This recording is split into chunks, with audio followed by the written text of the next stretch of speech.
Excuse me. All right, you can have a seat. So, we are continuing our story in the life of Abraham, or as he's called right now in the story, Abram.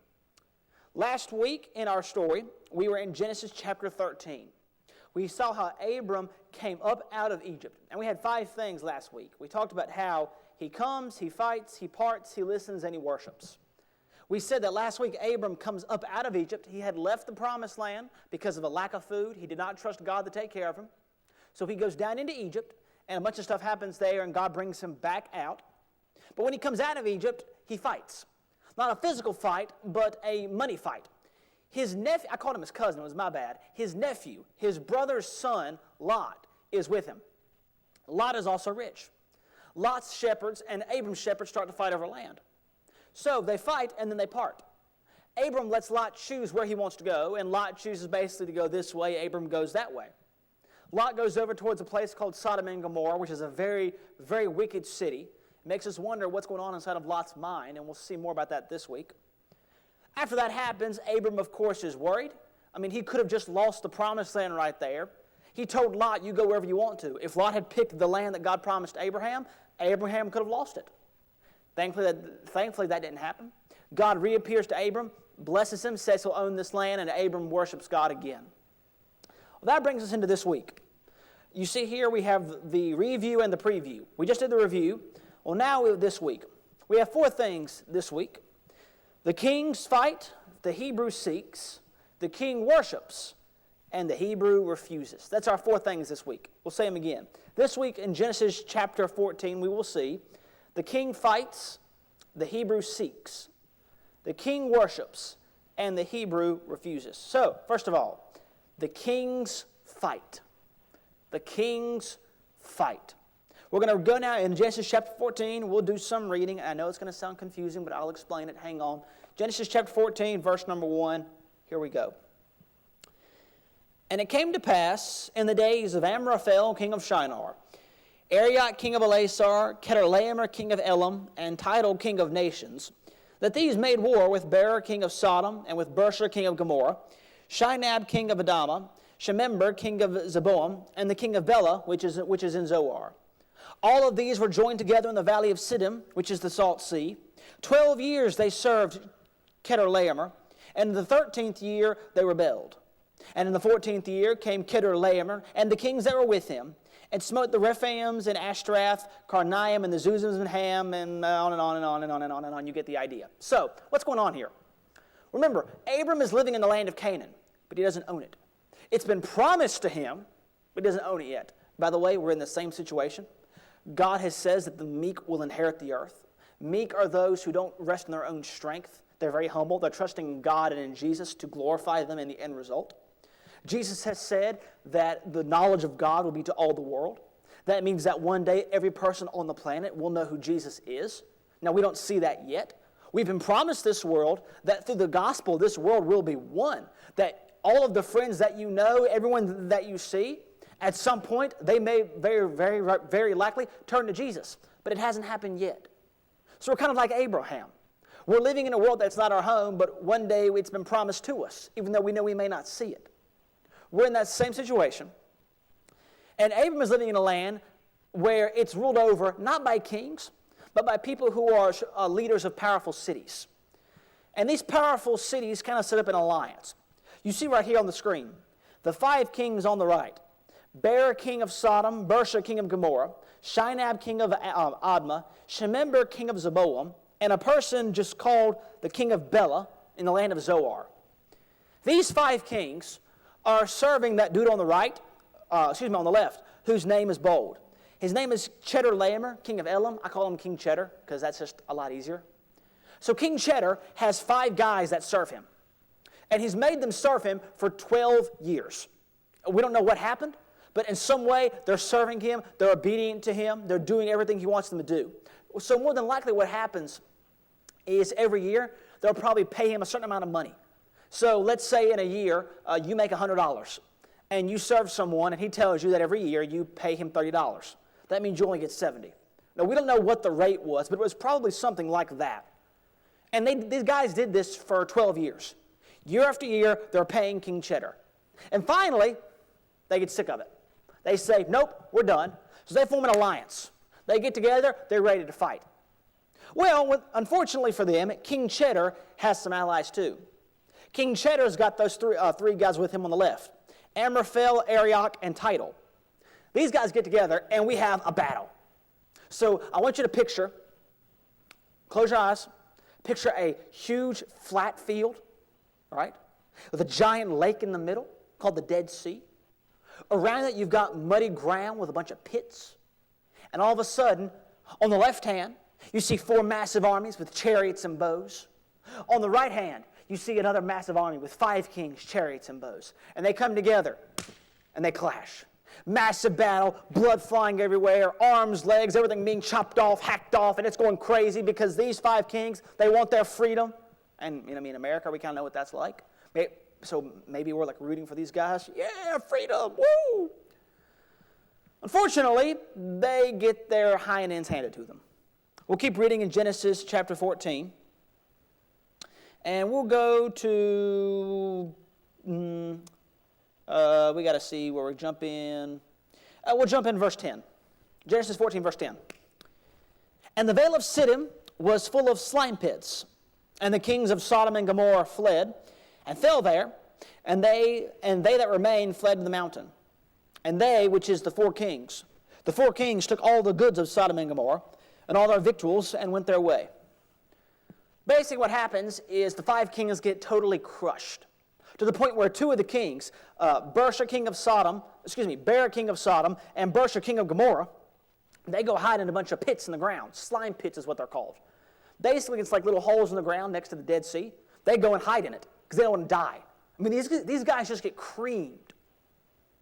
But now, let's take a time out for a minute. Let's stop. Why is this story here? Remember, God wrote this book for a particular purpose. The purpose is to teach us about Jesus. But each part of the book has its own minor purpose. You've got the big purpose up here, which is Jesus. All right? That's the main story of the Bible. But there's side stories in between that each have their own point. Well, this is the side story of Abraham, how Abraham was promised the land. So this is a section of that story. So again, you've got Jesus. Supporting that, you've got Abraham. And this is a part in Abraham's story. So why is this here? What's going on? Well, this is reminding us that, again, Abraham does not own this land yet. God promised it to him, but he still doesn't see it. He has to trust that what God says is true, even though what he sees doesn't match up. Guys, we live that every day. You know that Jesus has said one day he will defeat every enemy on the planet. Now, he won't do it with a gun. He'll do it with the gospel, with the good news of salvation. All the people that you see that hate God, maybe you have a next-door neighbor. You love hanging out with them, but their parents don't like Jesus. Their parents hate Jesus. Well, guys, let me tell you, that may upset you because you love church.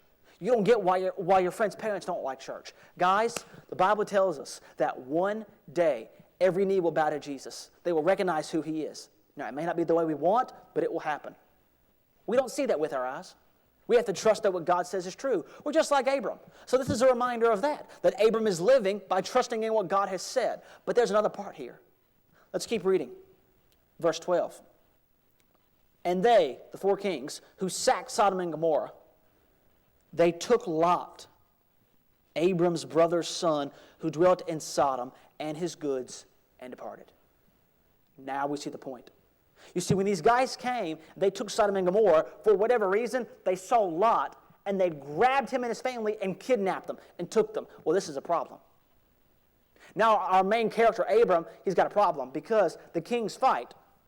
And secondly, the Hebrew seeks. The Hebrew seeks. Notice right there in Genesis 14, I have the verse there, Genesis 14:13. Let's read together.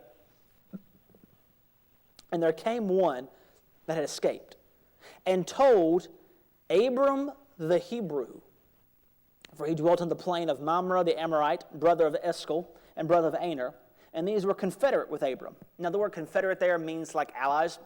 Basically, Abram has made some allies. He's got kind of tied in with these buddies here. He's living in their land because he still lives in a tent. He has no home. Kind of like us, this world is not our permanent home yet. We're still, we're like Abram. We can't be too tied into the land because one day we're going to move. Now, we'll come back in eternity, but we can't stay here right now. Now, what's up with this thing, Hebrews? Abram the Hebrew. Well, the word Hebrew means descendant of Eber. Descendant of Eber. Now, Eber is just a throwaway name. It's someone in the genealogies that we kind of skipped over because they're long. Basically, Eber is one of Noah's descendants. It's from the family of Seth. He gets kind of singled out for whatever reason. But people use it to describe Abram because it sets him apart. It's kind of an insult, almost. It's a racial thing.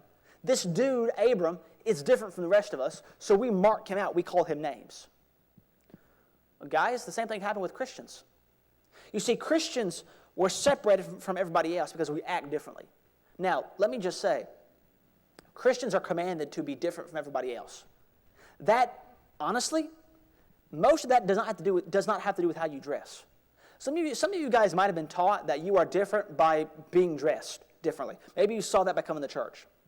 Guys, being a Christian does not mean, boys, that you wear a suit and tie everywhere. Girls, being a Christian does not mean you wear a dress and a skirt everywhere. What it means is that you act differently.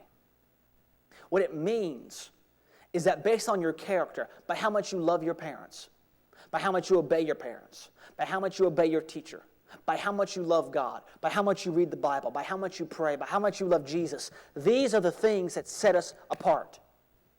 And guys, be prepared. People will not like that. They will mark us out. They will insult us. Abram is the Hebrew. We're the Christians. Set apart from everybody else in the world and insulted. Well, we can follow the example of Abraham. Let's keep reading. First, Abram hears. Abram hears that his nephew, Lot, has been kidnapped. What's his response? Well, secondly, Abram prepares. Abram prepares. Let's read. Genesis chapter 14:14. And when Abram heard that his brother was taken captive, he armed his trained servants, born in his own house, 318, and pursued them unto Dan. Abram gets ready for battle. He and his he and his nephew had a falling out. It doesn't matter. He's family. Abram tells his buddies, get ready. We're going to war. We're going to fight. We're taking names. We're killing people. We're getting Lot back. Let's go right now. Come on, let's go. They march to battle. 318. Now to us, it's pretty awesome. 318 guys, swords ready, born in his house, love Abram. They're devoted. They'll fight to the last man. Let's go. But they're fighting against a combined army of 4 kings. I'm pretty sure 4 kings have got more than 300 guys. Think about that. 318 soldiers are going to go against the armies of 4 kings. Yeah, Abram goes. Abram hears, he prepares, then he goes. He's going. How can he do that? Because Abram is trusting. Because Abram is trusting. Abram knows that God is going to deliver him. How does he know that? Nowhere right here nowhere does God say, Abram, I will deliver you if you go. Because Abram knows God doesn't have to say that. Because God has already said that Abram will have this land one day. Which means Abram cannot die until that promise is fulfilled. So Abram knows that God will take care of him. Now, Abram can't be stupid. Abram can't disobey God. But as long as he's obeying God and he has what God has said, it does not matter what happens to him. He will go and trust God to deliver him. Guys, that's trust. Do we have that kind of trust in God? Do we take what God has said and believe it to the point where we are willing to go out there no matter what happens and we go because we know what God has said? Guys, I hope you have that kind of trust in Jesus. And that Jesus has promised that whatever we need in this life, He will give it to us. Because Jesus died for you if you're a Christian. Jesus died for you. God has promised to give you whatever you need. So why should we worry? If we don't have it, we don't need it. If we have it, we need it. And God gave it to us. Simple as that. God already gave us His Son. He can give us everything else. That's living by trust. But finally, Abram hears, he prepares, he goes, he is trusting, and he is victorious. He wins. He gets Lot back because God promised to take care of him. Now, We have the kings fight, the Hebrew seeks. Thirdly, and this is where things get kind of weird. Number 3, the king worships. The king worships. This is just weird. Let's read. Genesis chapter 14, verses 18 through 20, right there on the screen. This is after the battle. Abram has won. They're kind of cleaning their swords, wiping the blood off. Let's go. And Melchizedek. Wouldn't you love writing that name in first grade every day? And Melchizedek, king of Salem, brought forth bread and wine, and he was priest of the Most High God. And he blessed him, meaning Melchizedek blessed Abram, and said, Blessed be Abram of the Most High God, possessor of heaven and earth. And blessed be the Most High God, which hath delivered thine enemies into thy hand. And he, Abram, gave him, Melchizedek, tithes of all. What's going on? What's happening? Well, you see, we have 3 things about this guy. 4, actually. We'll deal with the first 3. He's a strange man who worships God and is honored by Abram. A strange man who worships God and is honored by Abram. This dude named Melchizedek is the king of the city of Salem, which we would call Jerusalem. But he's also apparently a priest. He's a priest of the Most High God. Now, a priest is someone who goes before God for somebody else. All right, it's basically like if you get in trouble with the principal, okay, and you have a message for him, but you're too scared, I come to you, you write a letter, I grab it from you, I take it to the principal for you. I'm your priest. I have gone from you to the principal and back. I'm a priest. Melchizedek is a priest of the Most High God. Now, this is the God of Abraham. This is the name used for the God of Abraham, the Most High God, El Elyon, the Most High. And then this guy blesses Abraham.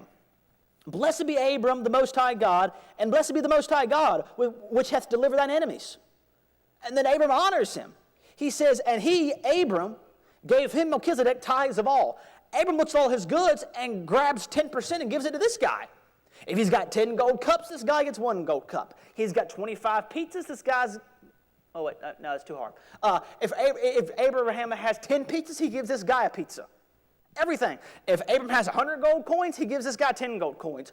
Who is this dude? What's going on? You'll see next week. I know you can't stand it, but you'll see next week. Bow your heads, close your eyes, let's pray. Dear God, thank you for today, for the story of Abram.